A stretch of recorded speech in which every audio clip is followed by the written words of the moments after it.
Yes, yes, yes, yes. All right. Yes, y'all. POETiq Radio. Ariana coming at you live. POETiq Radio. We got the homies in the building. Got my buddy Poe, who's chilling, fixing his watch for some reason. We got Paul, the identity crisis behind the lenses, the camera, and we got Jess just chilling like a villain, hanging out, maxing and relaxing. Episode 130, I believe. Because we lost count a long time ago. And we're going to jump right into the show, but let me just find some cool, relaxing background music for y'all. In the meantime, we're going to get Poe to introduce himself. That's a buddy, that's a homie. How y'all doing? Chilling. Yes, y'all. Yep, my name is Poe. I am a native Floridian from the good old United States of America. You know what I'm saying? I'm originally Canadian, born in Poland. Damn, so I really do have this mic in my mouth, huh? Jesus Christ. All right, originally born in Poland, migrated here. You know, I'm an immigrant. Came to Canada when I was 6 years old. From the time I was 6, I lived here till I was 12. Then from 12, I moved to Jersey, from Jersey to Florida, and Florida ever since. Now I'm back because of the good old US of A does not like me back in their country. So now here I am back in Canada where they can't, deny me re-entry. All right, so anything off topics you want to talk about? Why are you not allowed back in the good old USA? Well, that's because Poe is a bit of a criminal. Poe has extensive criminal background, and after racking up quite a few felonies, the United States of America the federal government decided that they did not want my company any longer. So I do have a lawyer that's sorting it out. Pretty soon, probably in a couple months, I should be allowed to re-enter the United States of America because I am a naturalized citizen since I was a minor. When my mother was a citizen, it became, that any child in her care, her child, which was me, would become automatically a citizen since she was a citizen. So that's what I had a lawyer sorting out. It was a pretty penny, but, it is what it is. And it's the only thing I had to or can do because, I love the good US of A and America, you know what I'm saying? But I'm dealing with Canada. The Western world ain't bad. It's just better when it's in America. That's neat. Damn, that's crazy. That's deep, right? That's deep, bro. So let me ask something. So Florida, what's the biggest difference that you like about Florida versus Canada? Oh, good old come Canada. on, man. What do you mean the biggest difference? And the greatest fucking part about it is that the weather sucks here. Like, I don't know. I guess I'm like an iguana. When it gets cold, I don't want to fucking move. I go into like hibernation mode. And here, it also dries my skin out. Some bullshit. My fingers are cracking and all that other crap. I gotta keep using a bunch of women's lotions and shit to make sure that I don't fucking fall apart. The weather sucks, the people are nice. Everybody's very pleasant. But I don't want to offend anybody, but just Canada seems a little soft and sweet, Anything nice you want to say about Canada? Oh, shit, just while we're here. Fuck, I don't like the sports teams. Oh, shit. Nice? Like I said, the people. Everybody that I've gotten to interact with and everybody that I've met here, it's pretty fucking great, Other than that, this place sucks. I try to deal with it, but, what can I say? It's fucking Canada. Absolutely. So how long have you lived in Florida, and then when did you move to Canada? From 12 to 28, so 28 years. Don't mind me, I had to take a sip of my drink. I'm prepared. A bit of hungover, so ain't nothing like starting the morning off with a beer. Well, it's afternoon, but for me it's morning. Like I said, like I told Rennie when we first got here, usually I don't wake up till about 3 p.m. So he's got me out of bed early. I'm a little, flustered, a little, not my regular self. Whatever, it is what it is. But yeah, I'll make it work. And I'm sweating too, man. It's awfully hot in this fucking, It is. I do got the fan going on over there. Yeah, I don't know if it's moving. Or is it just pointing at Jess the whole time? That remote over there? I think it just points at Jess the whole time. Jess is enjoying the nice cool air conditioning while Poe the Floridian is sweating his ass off in a fucking, in a radio show in fucking Toronto. Absolutely. There we go. There you go. Hey, you're from Florida, though. How are you not used to the heat? Is my question. Listen. Fat people sweat, all right? I'm not the skinniest guy, so it's like... You consider yourself fat? You think you're fat? Aren't you a boxer by trade? I boxed in a very long part of my life. I did mixed martial arts. All right. I like getting physical. I like putting my hands on people. I think it's very personal. There's nothing like getting up close and personal with somebody, even if it is that you're harming them severely. It's better than a gun or a knife. Like you Canadians, like you use your knives and shit like you're in England or something. But, you guys don't have the right to have guns. So here, only the bad guys have guns. None of the good guys, nobody can defend themselves except for all the assholes. Yeah, we were just talking about that before we got in here. Gun laws in America. How many schools did you go into that required a metal detector back in America? I've been in 3 schools in my entire life that required a metal detector when you walked into school. But, you know what I'm saying? We can't judge the school. They were all horrible schools to begin with. So, they didn't have a good reputation anyways. That was where you were sending delinquents. So, kind of necessary. You never know. Even one of these kids might be, a Canadian and come in with a machete instead of a pistol, Yeah, that's fair enough. That's fair enough. Right? So tell us about what's Poe's life been growing up. So when did you move from Poland? I was 6 years old when I got here. I lived so you came to Canada first. Oh, okay, all right. I'm from 25 Maybell Place, which was pretty packed full of immigrants. We had everybody under the sun. Nice. Polacks, Ukrainians, Chileans, Somalians. You guys know lots of Somalians, your demographic over here of people that migrate to the great Canadian country. Absolutely. A bunch of Canadians from Canada. But yeah, it grew up here. I went to Our Lady of Sorrow first, then Our Lady of Peace. Our Lady of Soul, Our Lady of Peace. I heard Our Lady of Peace, not Our Lady of Soul. Nice, okay. That's elementary school, right? Yep. All right. And then my father thought it'd be a good idea for me to move back to my mother since I had more of a complete household there. I had a stepfather, a mother, and that's a in sister. Florida. No, I was in Jersey originally. Oh, Jersey. Okay. Yep. So I moved to Linden, New Jersey, Union County. I stayed in Newark for a while. Went to finished elementary school there. Started high school there. Went to a Catholic school first because unlike all the schools here, over there, Catholic schools are considered private. Okay, so yeah, I heard about that. My parents try to act like they're not the best area to grow up in. Maybe I need some sort of influence from the great Almighty. 100%. Yeah. Well, 100% my ass because I still don't believe in that. But I guess it worked out. Worked out for a whole year. And then the dean of my school decided to call my parents and tell them that he thought it'd be a good idea for me not to return the following year. So it's not like I really got kicked out. They didn't expel me. They just pretty much decided, that, hey, I would rather not deal with this kid. Let me just let his parents know. And to my parents, that was a blessing because they were paying for that shit. Oh, damn. Yeah, all right. so they actually had a tuition they had to pay for me to go to that shitty-ass school. And, so they saved money and then they sent me in the local public school, Linden High. That's crazy. Completely different world then, Catholic school in Jersey was mainly white kids. A lot of white kids, a lot of privileged kids. And then getting sent to Linden High School was completely different. Now you're in public school. Now everybody from the neighborhoods there, it was, minorities were a lot more, prominent than they were in Catholic school. Okay. It wasn't a large percentage of white kids. I mainly grew up in the hood. So I, dealt and, grew up with a lot of kids of different ethnicities, but it was mainly blacks, Hispanics. I enjoyed it more. It seemed like it was a little more free. You got to experience more of life. You know what I'm saying? The people you dealt with were more than just one-dimensional. They actually had depth. They were different. You got to learn more about their culture. You got to interact with them, and I think it was a positive change than just being in a Catholic school where everybody tried to act like they were all upright and uppity and shit. That's crazy. Is there anybody you still have kept in touch with? Maybe not till this day, but you have kept in touch with? No, that's the thing. I don't really keep in touch, It's it's been a long fucking time. I'm an old fucking man, you know what I'm saying? So it's none of those people are in any way relevant to my current life. So, there's nobody specific that I had such a close bond with that I was we're going to be friends forever. I don't think there's many of those that you meet in your life. You don't got any BFF bracelets with anybody from there? No, Come BFF. on. What the fuck's a BFF bracelet, man? See, that's how I knew you grew up in Canada. I'm just fucking joking. That's what girls give other girls, bro. I know, that's what I was trying to do over there. So you're basically saying that I should have a BFF I'm bracelet joking, some bro. chick, Chill. Jesus.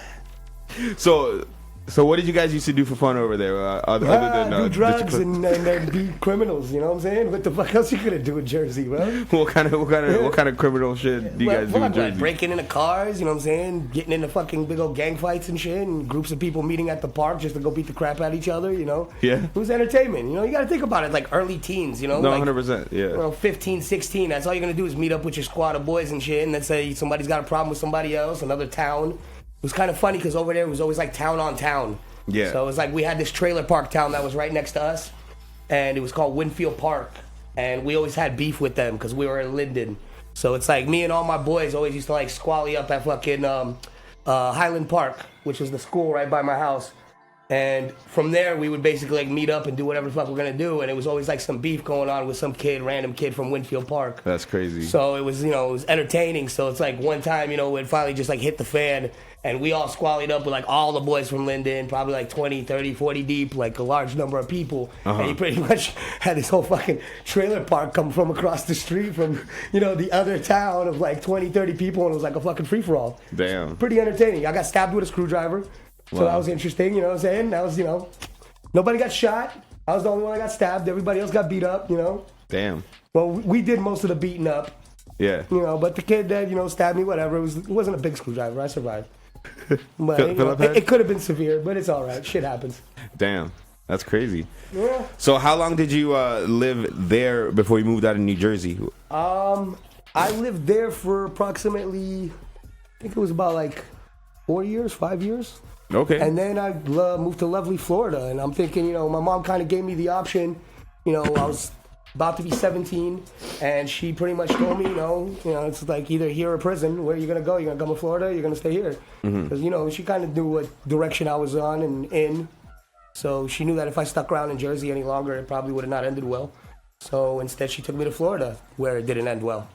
So yeah. So you live with your mom in Jersey, and then you guys all moved to Florida. West Palm Beach, Florida. Lovely West Palm. We call it West Nam because it is quite the place.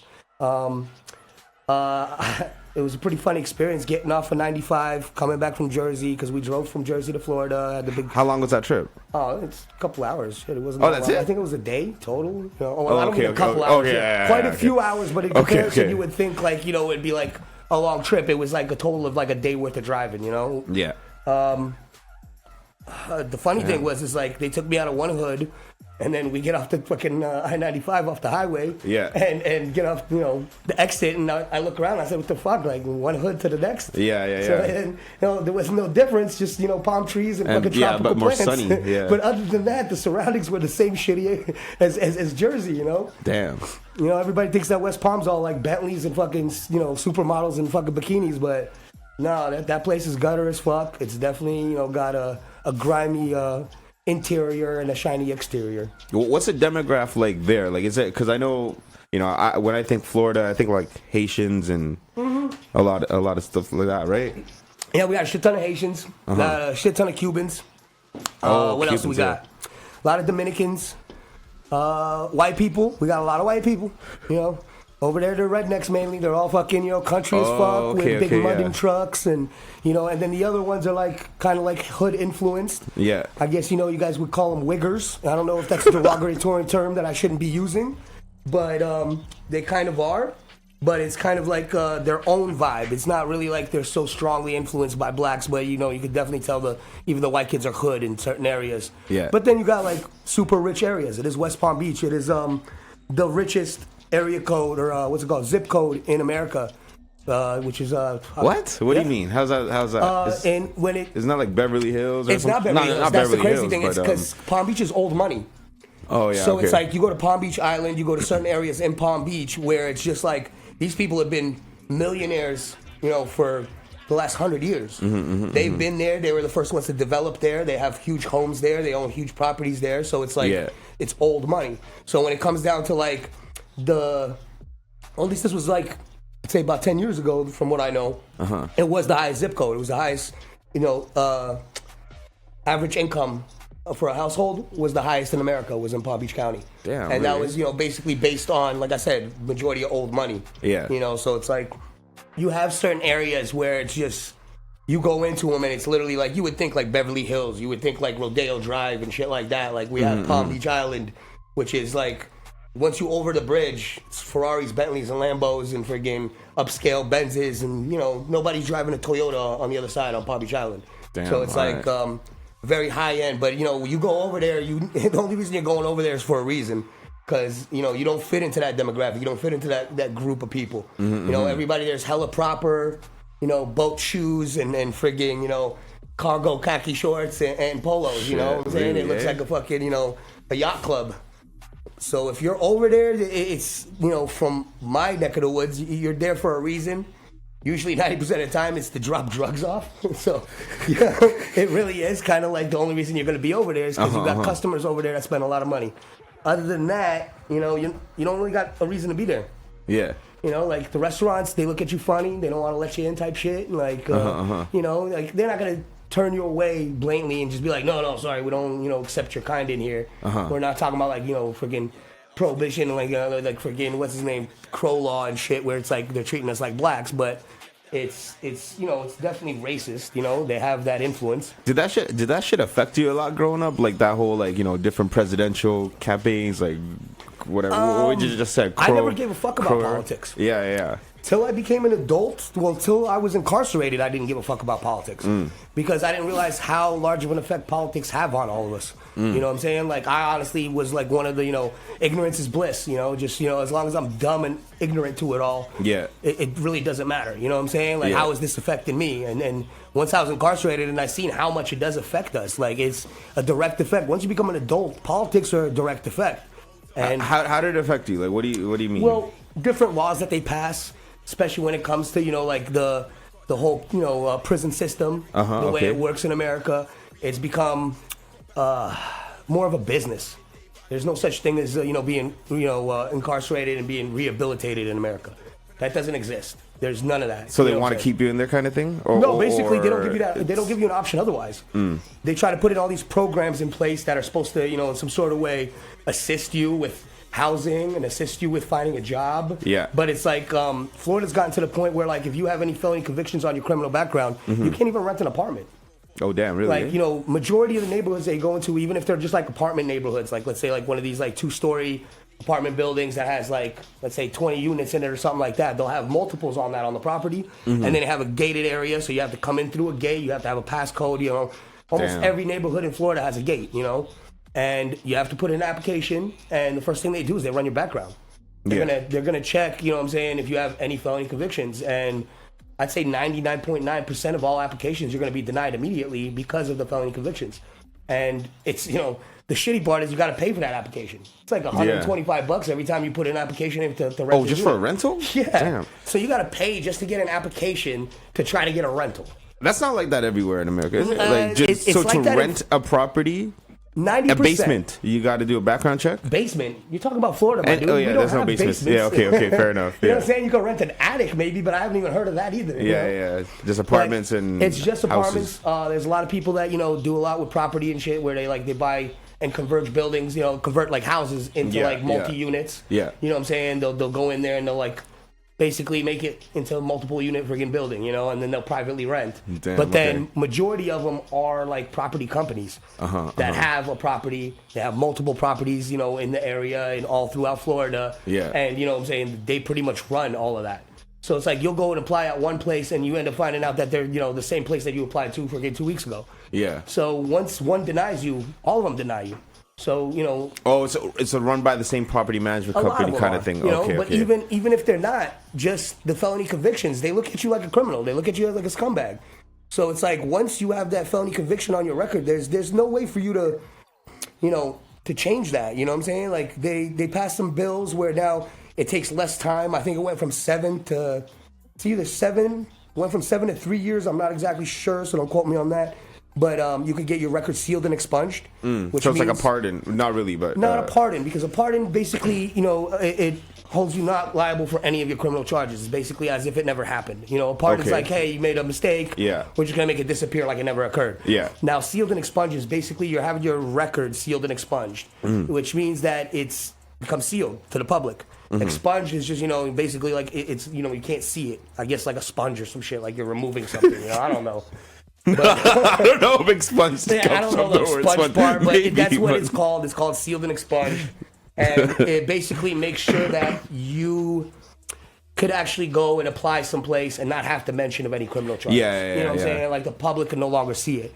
The only time that it's visible is if you commit crimes of the same kind. You know what I'm saying? Like basically something else related to that, And then it has to be, unsealed, which is like a whole process. So it like once it's sealed and expunged, you're pretty much better off. Yeah. But now the only way to get that is you have to, like I said, I'm not sure if it's 5 or 7 or 3. It used to be 7 when I remember. You would have to go that entire time without committing any other crimes. So from the time of your last conviction to, like I say, from what I remember, you would have to go 7 years without any further convictions to be eligible to have it sealed and expunged. Yeah. Now, like Trump passed the First Step Act, which actually did a lot for the prison systems, did a lot for the inmates. Interesting. So, like, the First Step Act basically made sure that you couldn't be incarcerated and removed from, your home closer than, further than 500 miles. Well, you couldn't be incarcerated? You could be incarcerated. You could be incarcerated? But it had to be in a facility no further than 500 miles from where you live. Oh, so they can't ship you off to, like, the other side of the country kind of thing? Yeah, but that passed in, when Trump was elected. Is that common, though? Does that happen often? Yeah. Hell yeah. Well, I was in multiple places from New Hampshire to Texas, and we're talking about 1,500 plus miles away from my home. Wow. Like, you can forget about anybody coming to visit you. So you're not going to have any interaction with your family other than through the phone, That's why I always hear in, like, songs and stuff, people talk about, like, you're going upstate, up north, like, way far from your house and stuff. They call it diesel therapy in federal prison. It's called diesel therapy. They don't let you get too comfortable in any location. Yeah, you were talking me about this. Once you're there for a certain amount of time, you know what I'm saying, and they've kind of realized that you've been there that long, God forbid that you get in any kind of, situations where, now all of a sudden you're recognizable on the compound, and they're like, oh, okay, the guards know who you are, the warden, finds out who you are, so on and so on. They're going to ship you out to another prison, because they're going to know that at this point you're comfortable, you're busting plays, you're making moves, you're doing shit low key to make money while you're there, and they want to disrupt that. And the way they disrupt that is by basically packing you up and shipping you to another prison. That's crazy. So basically, like, okay, you're comfortable here. Guess what? It's not about you being comfortable. It's about you being incarcerated. So deuces, you know what I'm saying? We're going to ship you off to the next spot. Damn. And I started off in Miami, FDC, which is the Florida Federal Detention Center in Miami. And then they shipped me off from there. That's kind of like where you get sentenced. Once you're, like, sentenced and, your time has been, figured out how long you're going to do. They basically pack you up. You stay there maybe a couple months, and then they ship you off to the following, facility that you're going to spend a majority of your time at. Yeah. So it's like they shipped me from there to D. Ray James in Georgia, and then from D. Ray James in Georgia, I went to Paco, which is Texas, and then from Texas, I went to Berlin, New Hampshire. So it was like pretty much like jumping you around from this spot to that spot. Once you get too comfortable. Well, in between D. Ray James and Miami was Oklahoma, which is like the holdover center, which is the craziest shit I've ever seen in my life. Yeah. Like, this literally is a prison that is an airport. This is What's where that Con mean? Air flies into. Like, the movie Con Air, where you actually, saw Nicolas Cage doing that horrible fucking Louisiana accent. Okay. You know what I'm talking about? I don't think I've seen Con Air. Okay. So Con Air is basically an airplane just for convicts. It's run by the U.S. Marshals. Damn, the U.S. really? Marshals are who fly you on there. They shackle you up, ankles, feet. You have to, shimmy your way onto the plane. You got a whole row of dudes. They pack the plane in, like, I don't know, about 200 people, something like that. 150, 200 people onto this plane. And then they ship you off to Oklahoma. And the craziest thing about it is the plane lands on the tarmac, and it, basically taxis up to the prison. And just like you would at a regular airport, you got like that sleeve that connects to the plane, and you just shimmy off the airplane right into this facility. So it's like you literally walk into this prison facility, this federal detention center, and you're already in the prison right from the airplane. Yeah. So it's kind of a trip, you know what I'm saying? It's That's like crazy. And that plane doesn't stop flying. It's like all day long. They have multiple planes, and you can see them. They have no logos. Whenever you're at the airport, you might see one. They have absolutely no logos. It doesn't tell you, like, friggin' Air Canada or whatever, like you guys have here. It's basically all blank. It just has an American flag on the tail end. You really act like you're not one of us. Hey, man, I'm trying. Like, whatever you guys have here. You've been here for so fucking long, bro. I'm trying. You're Canadian. Just accept it, all right? I know, but it's just so hard to relate. You know what I'm saying? Like, I've been Americanized. I really have, Like, not fair enough.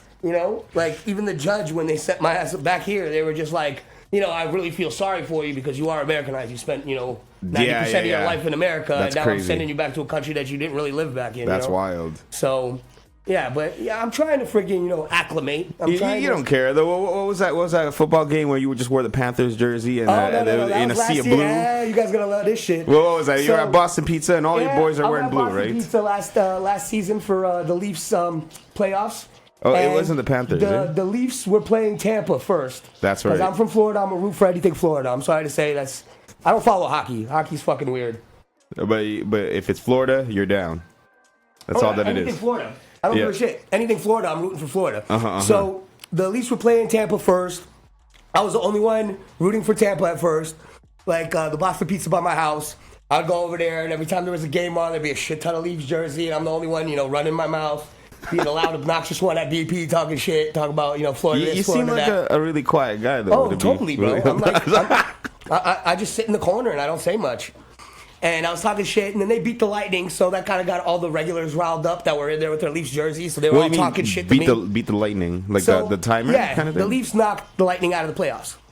Being that like the what Lightning. What does that mean? Like for a hockey See. Huh?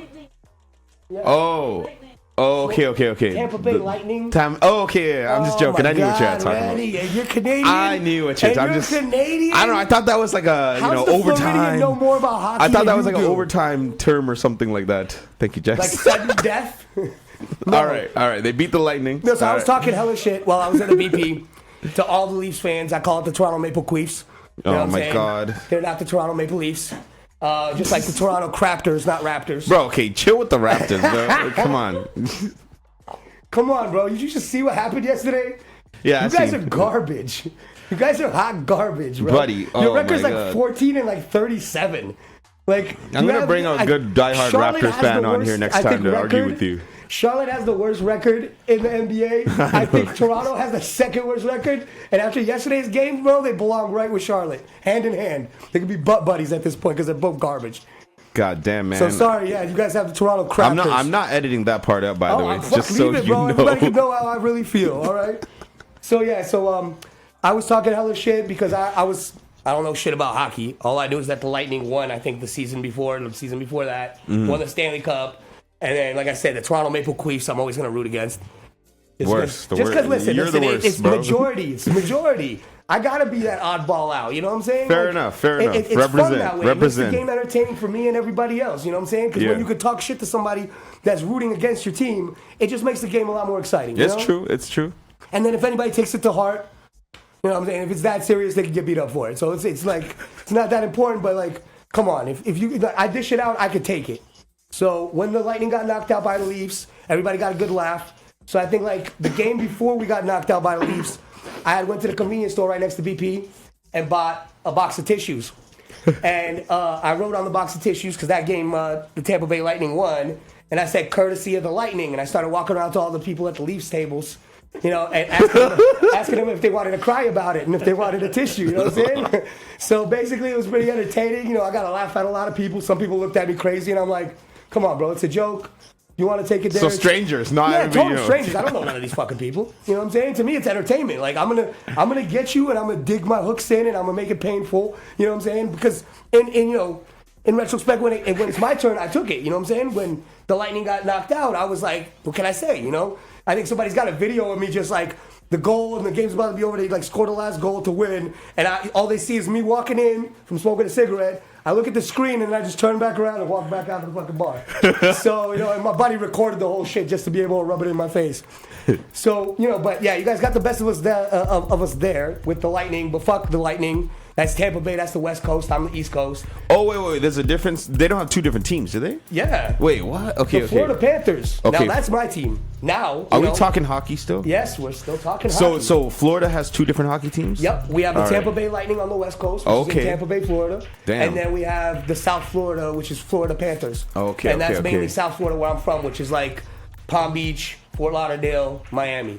That's considered South Florida. So those three counties are South Florida. We're the Treasure Coast. So then, the following game was the Panthers, who, basically got into the playoffs, basically like barely skated by, you know what I'm saying? Like, I mean, yeah. And then the first team they knock out is Boston, who I know you guys hate Boston and Toronto because Boston seems to just like rape y'all every chance they get. So, I don't know much about the sports etiquette, but I think they do got an ongoing beef. Yeah, so Boston's been whooping on y'all. So it was kind of entertaining. We took Boston out. So then we come and play the Leafs. So I'm, like I said, Florida all the way through. And just to interrupt, for those who don't know, I'm not defending because I don't know much enough about sports, but Toronto all the way, just so you guys know. So relax. Just to clarify, I don't watch fucking hockey. Who gives a fuck about hockey? Give a shit. You're but the point is, shit. I'm into sports. I'm gonna root for whoever represents me. Unfortunately, it ain't Toronto yet. So they were playing the Panthers, and like I said, I love being the oddball out. You know what I'm saying? Because then it makes it more fun to me. Yeah. Numbers don't matter. You know what I'm saying? I don't care if there's 20 of them or there's 2 of them. I stand on my own, you know what I'm saying? I say what I am, you know, I say what I mean, and I mean what I say, you know what I'm saying? That's just how I live my life. I'm one-dimensional. What you see is what you get. Yeah. There's no, running away from it, you know? And so I like being that one out, especially when all my friends are Maple Queef fans, you know what I'm saying? So it's like they all got the jerseys on at the game. So I had to go and buy me, some Florida Panthers apparel. Nice. So in this whole sea of blue at BP, you have this one oddball with a red jersey on, in the Panthers. So, I'm already getting these oddball stares from everybody. And then on top of that, yes, I am the loudest and most obnoxious one in there. Every goal we scored, I was making sure everybody knew we scored, even if they weren't watching the game. But I know they were all watching. I just wanted to rub it in. So you guys get to the Panthers. It's pretty close. And it comes down, we won a couple games. I returned to the convenience store quite a few times. More boxes of tissues. One time I got a box of tampons. So I asked all the guys there with the Maple Queef jerseys if they were bleeding. You know what I'm saying? If they needed anything, if it was that time of the month.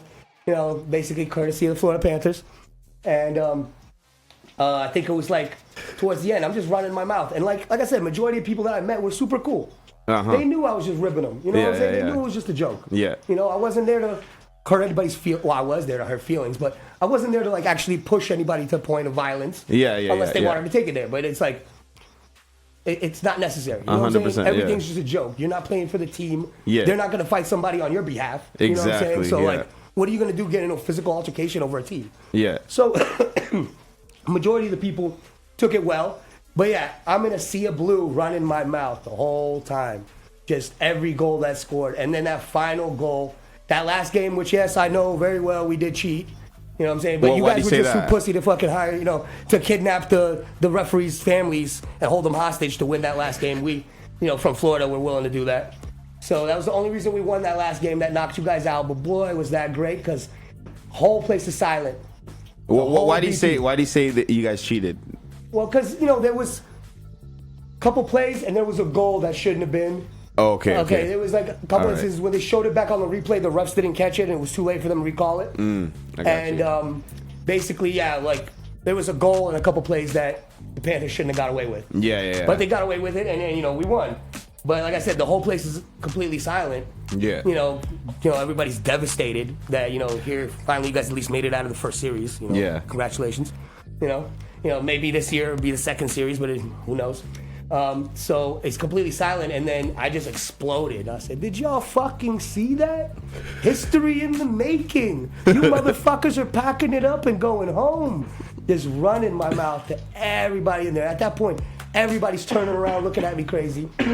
And, what I do, I go to the convenience store, I buy another box of tissues, and I come back and I start going to every individual full table of nothing but Leaf jerseys, asking them if they want to cry about it. Yeah. Handing out some more tissues. Any families and little kids over there? Oh, yeah. No, there's families. They don't look like, Dad, what are you doing? No, of course not, man. The sooner these little kids find out about the way life works, the better. You know what I'm saying? You're going to have people that are going to rub you the wrong way. You can't react over everything. Yeah. You know what I'm saying? You got to be an adult about it. You got to weigh your options. You got to see whether it's worth it. So I was kind of like a miniature life lesson for these kids. Imagine growing up and you're just thinking remember when I was 10 years old, we were just having dinner and this fucking guy just walks over and just starts talking shit to my whole family. Exactly. Call them Maple Queefs and everything. That's right. That's life. Damn. You know what I'm saying? Deal with it. Life ain't fair. It isn't. Life sucks. People go through some traumatic shit. Yeah. Now, I don't judge anybody on their trauma. I don't say oh, well, you didn't go through what I went through. The shit I went through is hardcore. The trauma you went through was fucking minor. No.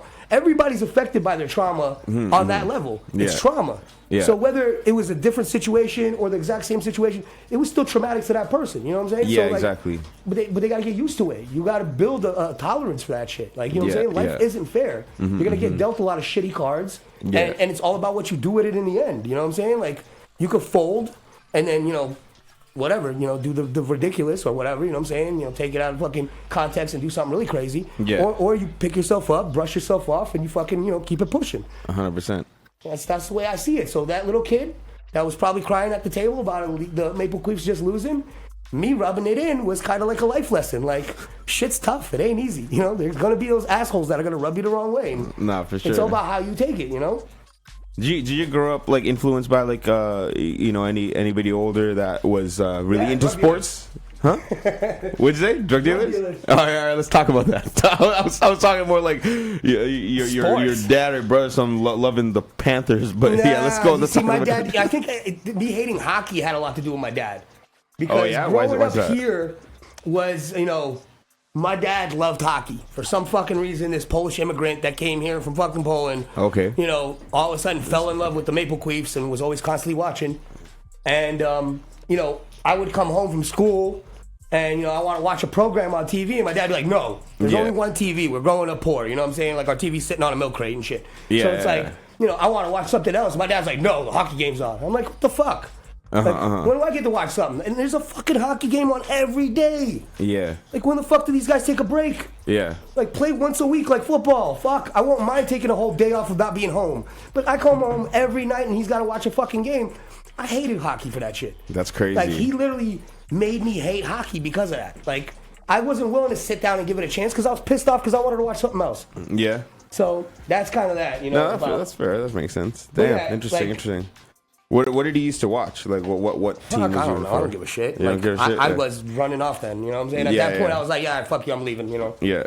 Well, not in those exact words. This is in Canada, right? Yeah, not in those exact words because of course I'm little and my dad would have whooped the shit out of me. So. What age? Oh, this is when you were younger, before you did all the moving around and all this stuff. Damn. Okay. That's very interesting. Damn. All right, we're gonna wrap it up in like 5 minutes ish. I know because we came a little bit late. Yeah. Okay. We'll do like, I know because Paul needs to leave in like 5 minutes. No, that's cool. We'll wrap it up in like 15 minutes ish. No, it's cool. 5 minutes is cool. We could just to be continued because I can't believe that went that quick. Honestly, we came a little bit late. It was only 45 minutes. Sorry guys. Yep. My apologies. Like I said, you had to drag it's me half out my of fault bed. too. Don't worry. Next time we'll come out like 1:30. Yeah, Rennie had to drag me out of the house. If he wouldn't have called me, I'd have still been sleeping. It's all good. But it is what it is. So, all right, so tell us a little bit more about. So, when did you come here back from Florida? Like, well, what you asked originally was about the influences in my life. Yes. Whether it was sports or not. And like I said, my influences were drug dealers. Okay. It had nothing to do with sports. It had nothing to do with movie stars. It was really like the people in the neighborhood that you saw that were well off. Mm-hmm. And they showed more love to the kids in the neighborhood than anybody else did. This Jersey, Florida, or both? Jersey and Florida. Okay, That's what I'm saying. Like, well, I became a drug dealer in Jersey, and then I continued it in Florida. But it was just like, those were the people that looked out for us. When me and my little friends were, that's at the what they convenience are. That's store, how it always just is. hanging out, like pretty much begging for change so we could go buy like a friggin', 25-cent juice or oatmeal pie or some fucking quarter cookies. An oatmeal pie? Yeah, they're like these little cookie pies, you know what I'm saying? That they're like 25 cents. Okay. Like a bunch of hood, it's a bunch of hood like snacks, like zebra cakes and frigging all kinds of shit. Yeah. So basically, like we would be hanging out at the store begging for change, trying to get somebody to buy us something or give us some money to buy something. And then the most prominent people that give us money were the drug dealers. These guys pulling up in these fancy cars with all the jewelry on, dressed to the nines, looking like a G and shit. Like, we're all like, in awe of these guys, you know what I'm saying? And they would walk up and like pull out a big ass knot out of his pocket and then just start peeling like 20s off and handing each one to each kid. So it was like, like, holy crap, like, you just gave me more money than my parents have all fucking year, you know what I'm saying? Like, like, how are you not going to idolize and look up to that, you know what I'm saying? So it's like, 100%. Those were our role models, you know what I'm saying? Unfortunate, because that's who we saw was being successful in the hood. Like, for sure, we didn't see those kids that, because they say, either you slang crack rock or you got a wicked jump shot, you know what I'm saying? Biggie. You're either going to go to sports to get out of the hood or you're going to sell drugs to get out of the hood. Guys who go to sports, you don't see them anymore. Yeah. You know what I'm saying? Like, once they go to play sports, they disappear. You don't see them again. You hear about them from their families who still live in the hood. But other than that, you don't see them again. The drug dealers never leave. Because that's where they make their money, is in the hood where they are. So, like, those were the most prominent people that you saw, that were well off. So we idolized them, you know what I'm saying? We looked up to them. Like, those were our role models. I want to be just like him, And, of course, you would see crazy shit. Like, these guys would do crazy shit, in public. Beating people up or freaking, whatever the scenario was. I'm not gonna get into detail, but like, yeah, you know, and you would see it as a kid, and you would think, you know, that would be like a traumatic, you know, episode to go through. You know what I'm saying? Watching shit like that, but instead you were like, no, that's just like part of that life. Kind of desensitized. Yeah, but yeah, you're totally desensitized. Yeah, you know what I'm saying? yeah. Because it's like you just look at it like that's part of that life. You know what I'm saying? If you want to be like this, and you want to have that kind of money, and you want to have, you know, success, and you want to be well off, this is just what comes with it. You know, you got to bear the good with the bad. You know, enforcer kind of thing. Yeah. It's kind of like, you know, you're looking at, you know, both hands. You know, left and right. You know, like in order to get this, I might have to do this. And you got to be okay with it. You know, that's crazy. As a little kid, like, yeah, you're desensitized to it because violence is everywhere already. You know what I'm saying? So like, you know, you don't see that as something foreign. You just see something like that, like that's part of life. Yeah. All right, definitely to be continued on this. All right, 100%. Pleasure talking to you guys. Absolutely. All right, Poe, that was a pleasure. This is my guy, Poe. Okay, you already know. We'll do this again in like 2 weeks from now. Yeah, whenever, bro. I'm down whenever. Yes, y'all. We had Poe in the building. We just talked a lot about a lot, and y'all gonna tune in and figure it all out and check it all out. Shout out to the Identity Crisis. Pasties. The Identity Crisis Behind the Lenses. That's my new way to say behind the film. Shout out to Justice chilling in, maxing and relaxing. And episode 130, Proetic Radio. We have Poe in the building. Till next time, we will see y'all later. Peace. You want to say some last words, Poe? It was a pleasure, and hopefully I'll see you guys soon again, and you'll hear from me soon. Absolutely. Peace.